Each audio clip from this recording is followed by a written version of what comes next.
Oh, pretty awesome intro. Hey guys, this is Luke Gagnon. Hit back with Road to the Pro Tour. I got a deck that I really want to show you that I'm really interested about. All the pros are talking about it right now. Something you might want to think into. If you can master this deck, if you can use it to your advantage really well, then I think you're going to do really well at Friday Night Magic. And when you subscribe to me, not only do you get tips and tricks and all the other stuff, but you get to see decks before they become big. And this isn't a deck that I created or anything like that. That just I search online and I look at cards and I look at things that are circulating throughout the internet, and I see which decks are going to be big and which aren't, and which decks are hard to beat, and I test these decks, hardcore. I test them like crazy. I tested this deck for, I think, 12 hours straight versus many other decks with people in my play group, and we just did really well. This deck did really, really well. The only problem that I see with this deck, I see you looking over the numbers right here of what's in the deck and everything like that. I'm going to go over each card and why it's so important. But like the problem that this deck had so far is that if you go against a deck that is really, really, really, really fast, then it's really hard because you only have 4 counters in the deck. You have a lot of creature destruction and stuff like that, but decks that can just pump out creatures like turn 1 creature, turn 2 creatures, turn 3 2 creatures, turn 4 3 creatures, turn 5. That's hard to keep track of unless you draw like something like a Day of Judgment or something like that. But the way around it is your sideboard. And as you can see, there's a question mark with sideboard right there. I have no idea what we're going to do with sideboard right now. I have, maybe you guys can come up with some good ideas for your meta game. And then, like I said, we haven't really been to any tournaments or anything with this deck yet because we don't have a sideboard complete for it. But we're just trying to see what the weaknesses of it are first, and then we can, take care of the weaknesses so that we're ready for anything. So let's look at these 3 cards right here. Unburial Rites. Return target creature card from your graveyard to the battlefield. It's got flashback, which is even cheaper, and it's different color flashback, but it's awesome. It's a sorcery. If it was an instant, it would just be way too ridiculous, but by itself, it's already a really good card. There used to be a really popular deck called Reanimator that could get like huge creatures out really quickly. Well, this can do essentially the same thing. And this isn't the fastest deck, but it gets there. And that card there, 2 of the creatures you're looking at right now are 2 creatures that this is kind of how the combo works. It's not really a combo deck, but it's more of a control deck. But take a look right here. You got Sun Titan for your second one. One of my favorite cards, period, right now. It is made in N12, so don't freak out when you see the M11 right there. Has Vigilance 6/6 for 6. Whenever he enters the battlefield, you may return target permanent card with converted mana cost 3 or less to the battlefield from your graveyard. So that's huge. There's so many cards that you could take full advantage of with that. And one of those happens to be one of my other favorite cards. Phantasmal Image 2, so you can return him to play with a Sun Titan. You may have Phantasmal Image enter the battlefield as a copy of any creature on the battlefield, except it's an illusion, and it gets to the same one where it becomes a target of a spell or ability, it dies. Which kind of sucks, but at the same time, if you have Sun Titan in play, and you have 2 of these guys in your graveyard, you use the Unburial Rites, Sun Titan, you get them from your graveyard, put them into play, and then boom, you automatically get something else, so you grab the image, put him into play, then boom, there's another image in there, boom, grab the image, put it in play. Now you have 3 6/6s in play with Vigilance. They're awesome. It's really cool, and there's way more things you can do with it, and I'm going to go over all the cards right now. Here's the 3 more cards that are very, very, very awesome. You have the Runescarred Demon. This is another creature you can get from the graveyard, and you can put it into play.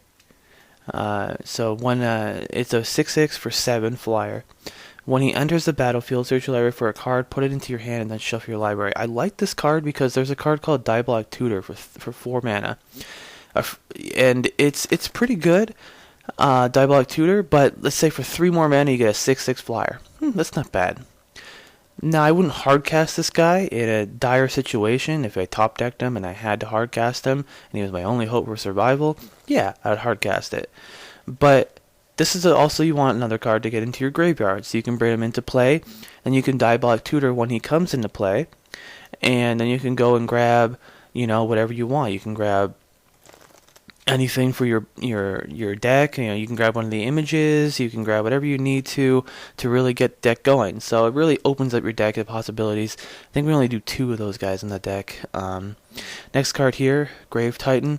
There's only one of in this deck, and I had a long discussion with my teammate Ash about this. He has 6/6. We already have the Sun Titan, so it's not like we really need this guy. But there's a 1-of in there, and his ability of when he comes into play, put two creatures into play. So if you have him in play, and then you have, say, another Phantasmal Image or something like that, and then you play that on top of that, that's not too bad. For, what was it, total 8 mana, you would get, or not 8 mana, because let's say you brought him into play for 5, plus the 2 more for the image, so that's 7 mana. For 7 mana, you'd get 2 6/6s with Death Touch and 4 2/2 tokens. It's not bad. So it's kind of like a secondary win condition, just kind of like if you top deck him late game, it could save you, stuff like that. That card's still being talked about though. And Liliana the Vile, this card is so good in many, many, many, many ways for this deck. This card screams this deck. Not only is it 3 mana cost, so boom, you get it on turn 3, helps you really take care of some hate in turn 3. But look at this. For 1+, each player discards a card. That's huge. You can discard one of your big creatures, put it in there, and then you can reanimate it later. And it also makes him discard, so he loses the card advantage. Then you got your next card, the next ability here. Target player sacrifice a creature. So you got your Cruel Edict on there. You can take 2 off, make him sacrifice a creature. And guess what? It costs 3. You can return this to play with your Sun Titan. That's huge. That's crazy. And that's such a huge advantage because you can turn it to play. It essentially says, when you play Sun Titan, destroy a target creature, essentially, or discard another card. You can discard something, and then you got the ultimate here, the separate all permanents and target player controls into 2 piles. Blah blah blah. We've talked about this card before. It's sexy. It's awesome. Everybody likes it. And we'll move on to the next cards here.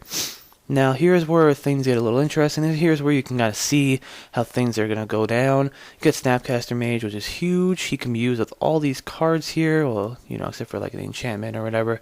Or you can, response, mana link him, or, you can use your Day of Judgment again. We only run 2 of these guys in there, the Snapcasters, because it's not the main point behind the deck, but it also does help out a lot. And he's something you can return to play with your Sun Titan. So that's not bad. Mana Leak, what that does. Day of Judgment, destroy all creatures. That's great. Good help wipe the board for you so you can get things going later on. You're typically going to get things going around turn 5, turn 6, turn 7. Stuff like that. It's when things are going to get really interesting for you, just like most control decks. And then you have the in the turns 1 through 4, just you trying to stay alive versus a fast tech. Oblivion Ring is huge. Another thing you can return to play with your Sun Titan, so that removes some really huge things, get rid of some big threats and everything like that. And you could I don't know, if you had 2 Oblivion Rings in your hand, which is a trick I used on somebody a little while ago. You have two in your hand, you have a Sun Titan in play, and you have a Day of Judgment. Okay, use Oblivion Ring on your own Sun Titan, and then use Day of Judgment, kill everything in play, and then use the other Oblivion Ring to get rid of your Oblivion Ring, and then return the Sun Titan to play, and then you get all your creatures back and stuff. It's kind of ridiculous, but that's not the aspect of the deck, and plus you'd be wasting 2 Oblivion Rings on that.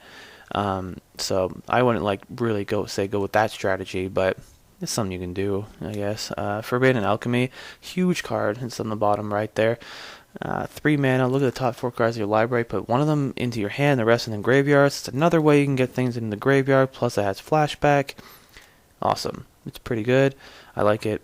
Next card. Think Twice. People have been liking this card a lot. I'm testing it right now. Personally, Ponder is sounding a little better because you can really the first couple turns are really crucial for you to get the cards that you need to get. So we've been testing between Think Twice and Ponder. Think Twice is good because it does have flashback. Then again, with Snapcaster Mage, you could give flashback to Ponder. Let's. I don't want to put this video too long, so I'm going to move to the next cards here. Only got a couple more left that I want you to look at before we do an outro, and you guys can go test this deck. Now this is a pretty expensive deck. It's not like it's a, go to the store and spend $20 and buy a deck. It's pretty expensive. Now, some of these cards are expensive. The lands, expensive. You got the Liliana, the Snapcaster Mage, stuff like that. It's not too expensive, but it's not like it says terrible glaives in it or anything like that. But here we go. Doomblade right here. Instant for 2, destroy target non-black creature. We have a 1-of in here. Same with Go for the Throat and 1-of. And I think we do 2 or 3 dismembers. These are just some alternate removals. You're not gonna these are the type of cards that you're gonna sideboard out to bring in your other cards. So it's good to have these in here just in case on game 1 you go against something that you could maybe put your Rune Scarred Demon into play, then search for a Doomblade or something, just finish somebody off, or search for a Dismember to kill a creature, or something like that. That's really, really important. But I like the addition of these cards. You guys, what I want you to do is test this deck and try it out. I do use a program called Cockatrice. You can check it out if you want to. It's pretty cool, but I've been having problems lately with it where it will not look like mana screw you or something hardcore. I saw one time I drew 15 cards in a row and didn't even get a single land, and I was like, wow, that shouldn't happen, especially even when I have a draw heavy deck. But anyway, check this deck out, guys. Let me know what you think about it. Friday Night Magic is coming up on Friday. I do have an announcement that I'm going to tell you right now, and the announcement is that I'm going to be talking to a couple people on here. I'm trying to get some sponsorships going so I can give out some prizes, which is cool. I have been also looking at some comments you guys have been leaving about you want to have a day where you can go, oh wow, it's such and such day, Luke's video is going to be up, so I can go check a look at that. What I might do, obviously the most popular day to post videos is a Friday, but Friday Night Magic is on a Friday.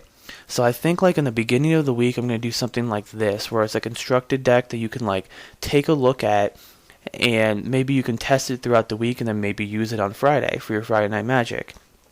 Some places they do construct it on Saturdays.